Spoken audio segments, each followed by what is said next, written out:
এই কন্টেন্টটি শুধুমাত্র শিক্ষামূলক উদ্দেশ্যে তৈরি। আমি কোনো সেবি নিবন্ধিত বিনিয়োগ উপদেষ্টা নই। এখানে শেয়ার করা তথ্য শুধুমাত্র ব্যক্তিগত মতামত এবং শিক্ষামূলক বিশ্লেষণ। এটি কোনো ধরনের বিনিয়োগ পরামর্শ নয়। স্টক মার্কেটে বিনিয়োগ ঝুঁকিপূর্ণ, তাই বিনিয়োগের আগে নিজের গবেষণা করুন এবং প্রয়োজনে একজন যোগ্য আর্থিক উপদেষ্টার সাথে পরামর্শ করুন। নমস্কার বন্ধুরা, মার্কেট প্লেস বাংলায় আপনাকে আবারও একবার স্বাগত জানাই। আপনার ফাইন্যান্সিয়াল ফ্রিডমের লক্ষ্যে আমি রয়েছি আপনাদের সঙ্গে প্রণব।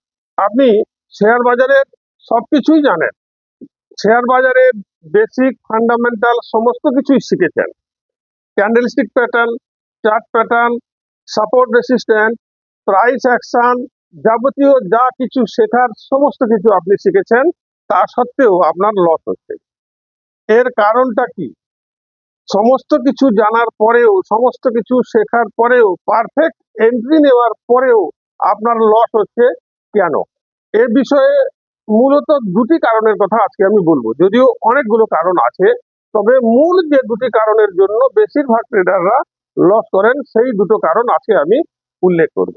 আশা করছি ভিডিওটা আপনারা শেষ পর্যন্ত দেখবেন, টেনে টেনে দেখবেন না, তাহলে বিষয়টা একেবারেই বুঝতে পারবেন না।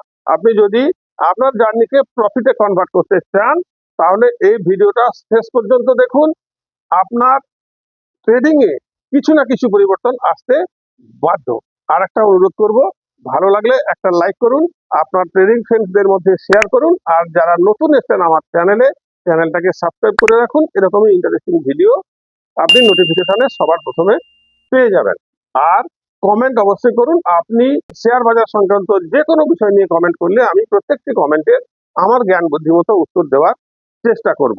লাইক বটন ক্লিক করলে হাইপ অপশন ওপেন হবে, হাইপটাও করবেন। প্রথমত হচ্ছে এসএল এবং টার্গেট। আপনি ঠিক জায়গায় আপনার এসএলটাকে সেট করছেন না, ঠিক জায়গায় আপনি টার্গেটটা রাখছেন না। আপনি এসএল রাখছেন 10 পয়েন্ট, 20 পয়েন্টের হিসেবে, আর টার্গেট রাখছেন তার দ্বিগুণ। আপনি যদি 10 পয়েন্টের এসএল রাখেন, তাহলে টার্গেট রাখেন 20 পয়েন্টের। অথবা আপনি 0.5%-এর এসএল দিচ্ছেন আর 1%-এর টার্গেট রাখছেন। এভাবে বিভিন্ন কনসেপ্টে অনেকের আরো অন্যভাবে, আমি 10 পয়েন্ট বললাম, কেউ 20 পয়েন্ট, 40 পয়েন্ট করছে, কেউ 1%-এর এসএল দিচ্ছে, 2%-এর প্রফিট রাখছে, টার্গেট করেছে 1:2 এই রেশিও। কিন্তু এই কনসেপ্টটা ঠিক নয়। আপনার এসএল এবং টার্গেটটা হবে সবসময় সাপোর্ট এবং রেসিস্ট্যান্সের উপরে। তাতে যদি দেখা যায় যে কোনো কোনো ক্ষেত্রে আপনার যেখানে আপনি রেসিস্ট্যান্স পাচ্ছেন সেখানে যদি আপনার এসএল হয়, আর সাপোর্ট যদি আপনার টার্গেট হয়, কিংবা উল্টো সাপোর্টে যদি আপনার এসএল হয়, রেসিস্ট্যান্সে যদি আপনার টার্গেট হয়, তাহলে দেখা যাচ্ছে আপনার এসএলটা টার্গেটের চেয়ে বেশি হয়ে যাচ্ছে। হতে পারে, কিছু করার নেই, আপনাকে কিন্তু এসএল ওই জায়গাতেই রাখতে হবে, টার্গেট ওই জায়গাতেই রাখতে হবে। চাইলে আপনি ওই ট্রেডটা অ্যাভয়েড করতে পারেন, যেখানে টার্গেটের চেয়ে এসএল বড় হয়ে যাচ্ছে, সেই ট্রেডটা আপনি অ্যাভয়েড করতে পারেন, সেই স্টকটা অ্যাভয়েড করতে পারেন, অন্য কোনো ট্রেড নিন, অন্য কোনো স্টকে যান। কিন্তু আপনাকে সাপোর্ট রেসিস্ট্যান্স মেনটেন করেই এসএল আর টার্গেটটা রাখতে হবে।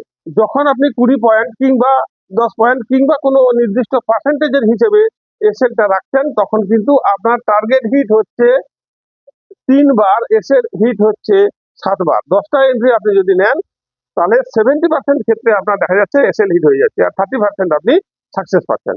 এর কারণ হচ্ছে এই কনসেপ্টটা একেবারে ভুল। আমি এটাকে চার্টে দেখানোর চেষ্টা করছি।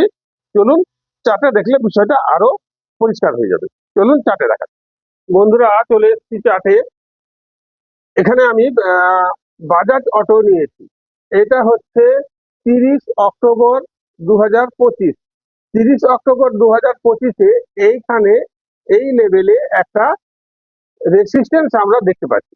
তাহলে এই রেসিস্ট্যান্স ব্রেক করলে আমাদের সেল সাইড এন্ট্রি হবে বা সেল সাইড এন্ট্রি পাওয়া যাবে। এখানে পরের দিন, এটা 30 তারিখ, হ্যাঁ, পরের দিন এই জায়গাতে দেখা যাচ্ছে যে এটাকে ব্রেক দিয়েছে। তাহলে এখানে ব্রেক দেওয়ার পর একটু নিচে এটা ছিল 8,901। 8,901 হচ্ছে একটা রেসিস্ট্যান্স। তাহলে রেসিস্ট্যান্স ব্রেক করার পর তার নিচে কোথাও সাপোজ 880 কিংবা 90-তে একটা এন্ট্রি পাওয়া গেছে। এখানে এন্ট্রি নেওয়ার পর আপনি যদি 20 পয়েন্ট, 30 পয়েন্ট, 40 পয়েন্টের এসএল রাখেন আর 80 পয়েন্টের টার্গেট রাখেন, তাহলে দেখা যাচ্ছে এসএল হিট হয়ে যাচ্ছে কিছুক্ষণ পরে। এই যে এখানে গিয়ে এসএল হিট হয়ে যাচ্ছে।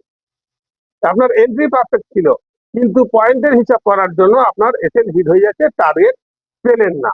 যদি পার্সেন্টেজে করেন সেক্ষেত্রেও সেম কেস, আপনি এখানে আপনার এসএল হিট হয়ে যাবে। কিন্তু এই এন্ট্রিতে আপনার এসএল রাখার কথা ছিল, একটু জুম করলে বুঝতে পারবেন। এই যে সাপোর্ট লেভেলটা কিন্তু এইখানে ছিল, এইটা যে আমি ড্র করেছি এইটা ছিল আমার সাপোর্ট লেভেল। তাহলে এই সাপোর্ট লেভেলটা হবে আপনার এসএল, অর্থাৎ এন্ট্রির পর আপনার এসএল দাঁড়াচ্ছে এই লেভেলটাতে। দেখুন এই লেভেলটা কিন্তু টাচ করেনি অথবা ব্রেক করেনি, আপনাকে দিয়ে গেছে বিরাট টার্গেট। আচ্ছা, এইখানে টার্গেটটা আমি কোথা থেকে পেলাম, এটাও জুম করলে দেখতে সুবিধা হবে।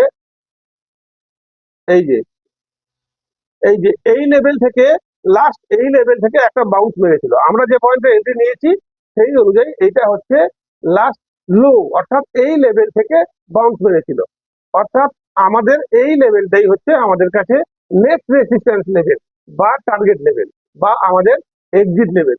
দেখুন ঠিক এই লেভেলকে কিন্তু হিট করেছে, এই যে এই লেভেলকে হিট করেছে আপনার 4 তারিখে। আমাদের এন্ট্রি ছিল 31 তারিখ, 1-2 ছুটি ছিল, 3 তারিখ গেছে, 4 তারিখে আমাদের টার্গেট অ্যাচিভ হয়ে গেছে। মাত্র 3 দিনের মধ্যে আমাদের টার্গেট অ্যাচিভ হয়ে গেছে, যেহেতু আমরা সঠিকভাবে এসএলটা মেনটেন করেছিলাম। কিন্তু আপনি যদি এখানে পয়েন্টের এসএল কিংবা পার্সেন্টেজের এসএল ধরে একটা কোথাও এসএল লাগাতেন, আপনার কিন্তু এসএল হিট হয়ে যেত। এই ভুলটাই আপনারা বারবার করেন। এই গেল 1 নম্বর কনসেপ্ট। এবারে আসছি 2 নম্বর। 2 নম্বর মিস্টেকটা হচ্ছে যে আপনি এসএল হয়ে যাওয়ার সত্ত্বেও এক্সিট করছেন না। সাপোজ আপনি এন্ট্রি ঠিক নিয়েছেন, একদম ঠিকঠাক পারফেক্ট এন্ট্রি আপনার হয়েছে, পারফেক্ট এসএল লাগিয়েছেন, টার্গেটও পারফেক্ট রেখেছেন, কিন্তু যখনই আপনার এসএল এর কাছে এসে যাচ্ছে কিংবা এসএল কে ক্রস করে যাচ্ছে তখন আপনি এক্সিট করছেন না। আপনি ওয়েট করছেন, একটু দেখে নি, একটু দেখে নি, একটু লসটা কম হলে কিংবা একটু প্রফিট এসে গেলে আমি এক্সিট করে যাব। এই সাইকোলজিটা আপনার মধ্যে কাজ করছে। সেক্ষেত্রে দেখা যাচ্ছে যে আপনার লস তো কমছেই না, আরো বেড়ে যাচ্ছে ক্রমাগত। আর বাড়তে বাড়তে লসটা এমন একটা জায়গায় চলে যাচ্ছে যেখানে গিয়ে আপনি ভাবছেন যে সবটাই তো চলে গেল, তাহলে আর এক্সিট করে কি লাভ হবে। দেখা যাক যদি মার্কেটটা ঘুরে, না হলে যা হয় হবে, সবটাই চলে গেল। এই ধরনের একটা চিন্তা ভাবনা নিয়ে আপনি ট্রেড করছেন, এটা একেবারেই ভুল। যখনই আপনার এসএল পয়েন্টে আসছে সেখান থেকে আমি বলি এসএল পয়েন্ট থেকে সামান্য একটু বাফার লাগিয়ে, সামান্য কয়েক পয়েন্ট বাফার লাগিয়ে, অর্থাৎ ধরুন এসএল আছে আপনার 105 টাকাতে, আপনি তাহলে 106 টাকা কিংবা 7 টাকাতে সেটাকে বাফার লাগিয়ে এসএলটা দিন। এসএল এসে যাওয়া মানে এক্সিট করুন। তাতে যদি দেখা যায় যে আপনার এক্সিট করার পরে আবার প্রফিটে গেছে গেছে, আফসোস করার কোনো ব্যাপার নেই। আপনাকে পারফেক্টলি এসএলটা মানতে হবে, টার্গেটটাও কিন্তু আপনাকে মানতে হবে। এক্ষেত্রে টার্গেটের ক্ষেত্রে অনেকগুলো পদ্ধতি আছে, পলিসি আছে। অনেকে টার্গেট হিট হয়ে যাওয়ার পরে 50% এক্সিট করেন, 50% নেক্সট টার্গেটের জন্য অপেক্ষা করেন, অনেকে ফার্স্ট টার্গেটে এক্সিট করে যান। সেটা আপনার স্ট্র্যাটেজির উপর নির্ভর করছে। কিন্তু এসএল আসার পরে কখনোই কিন্তু হোল্ড করা যাবে না। সেটা হলে কি ঘটনা ঘটে, কি সাইকোলজি কাজ করে, সেটাও আপনাদেরকে আমি চার্টে দেখানোর চেষ্টা করছি। চলুন চার্টে দেখে নিই। বন্ধুরা চলে এসেছি চার্টে। এখানে আমি নিয়েছি মহিন্দ্রা অ্যান্ড মহিন্দ্রা। এটাকে একটু ছোট করলে আমরা দেখতে পাচ্ছি যে এইটা আমাদের একটা বিরাট রেসিস্ট্যান্স লেভেল। এই যে আমি ড্র করে রেখেছি, এটা একটা বিরাট রেসিস্ট্যান্স লেভেল, আর এইটা আমাদের সাপোর্ট ক্রিয়েট করেছে। তাহলে এখানে আমি এন্ট্রি পাচ্ছি এই রেসিস্ট্যান্সটাকে ব্রেক করতে ঠিক এই পয়েন্টে এসে, এখানে আমরা একটা এন্ট্রি পাচ্ছি। এটা আমাদের পারফেক্ট এন্ট্রি, এ বিষয়ে কোনো সন্দেহ নেই। এইখানে আমরা একটা এন্ট্রি পাচ্ছি, এটা হচ্ছে 30 মে 2025, এখানে আমরা একটা এন্ট্রি পাচ্ছি। তাহলে এখানে এন্ট্রি নেওয়ার পর সামান্য একটু নিচে গিয়ে কিন্তু আবার বাউন্স দিয়ে দিয়েছে। বাউন্স দেওয়ার পর আমাদের এসএল যেখানে ছিল সাপোর্ট লেভেলে, সেই সাপোর্ট লেভেলে এসএল কে অলরেডি হিট করে দিয়েছে 2 জুন, জুনের 2 তারিখে অলরেডি এসএল হিট করে দিয়েছে। এখানে এসে সাইকোলজি এইটা কাজ করছে যে এসএল এর কাছে এসেছে, এটা লসে আছে, ঠিক আছে আরেকটু দেখে নি, একটু নিচে গেলে মার্কেট একটু খালি নিচে গেলে আমার এন্ট্রির কাছাকাছি গেলে আমি এক্সিট করে যাব, ছোট লস নিয়ে কিংবা ছোট প্রফিট নিয়ে এক্সিট করে যাব। কিন্তু মার্কেট আপনাকে আর সেই সুযোগটা দিলই না। এখান থেকে সোজা উপরের দিকে যেতে থাকলো। এখানে দেখুন একটা সুন্দর, একদম কি সুন্দর ফর্ম হয়েছে, একেবারে সিস্টেমেটিকলি থিওরি মেনে এখানে একটা সাপোর্ট লেভেলে রিটেস্ট নিয়ে আবার উপরের দিকে বেরিয়ে গেছে। যখন এই সমস্ত পজিশনে বা এইগুলোতে এসে যাচ্ছে, তখন আপনি ভাবছেন ইস এতটা লস হয়ে গেল, আর তো কিছুই বাঁচলো না। বিশেষ করে আপনি যদি অপশনে এন্ট্রি নিয়ে থাকেন, তাহলে আপনার এই পজিশনে আসার পরে কিন্তু আর কিছুই নেই আপনার কাছে। তখন আপনি ভাবছেন যে আমার আর কিছুই বাঁচলো না, তাহলে আমি আর কিছুদিন দেখি, যদি কিছুটা রিকভারি হয়। এই সাইকোলজিতে আপনি হোল্ড করে গেলেন। তারপর কি হলো, লসটা আরো পরপর পরপর উপরের দিকে চলে গেল। যখন লস চরম পর্যায়ে গেল, তখন আপনি ভাবলেন না আর হবে না, এবারে এক্সিট করে যাই। তখন আপনি এক্সিট করলেন, অর্থাৎ ছোট লস না নিয়ে আপনি অনেক বড় লসে গিয়ে এক্সিট করছেন। এই সাইকোলজিটা মারাত্মক ভুল জিনিস। যখনই আপনার এসএল হয়ে যাচ্ছে, এসএল থেকে আপনি সামান্য একটু উপরে বাফার লাগিয়ে এক্সিট করুন। এই দিনে এটা 2 জুন ছিল, 2 জুনেই আপনার এসএল হিট হয়েছে, কিন্তু আপনি একটু দেখতে পারেন একটু বাফার লাগানোর জন্য। পরের দিন কিন্তু একদম ফার্স্ট আওয়ারেই আপনার যতটুকু বাফার থাকবে সেটাকে ক্রস করে উপরের দিকে বেরিয়ে গেছে। অতএব আপনার নেক্সট ডে ওপেনিংয়েই এক্সিট করার মতো পজিশন ছিল, কিন্তু আপনি এক্সিট করেননি।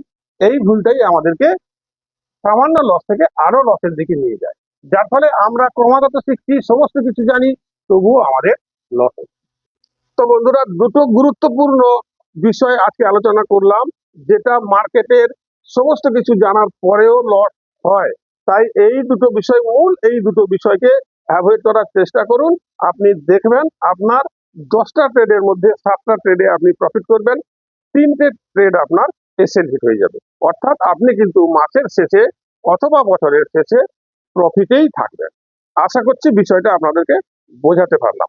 যদি ভালো লাগে আবারও বলবো, একটা লাইক, শেয়ার, সাবস্ক্রাইব, কমেন্ট, হাই অবশ্যই করুন। আজকের ভিডিওটা এখানে শেষ করছি। নমস্কার।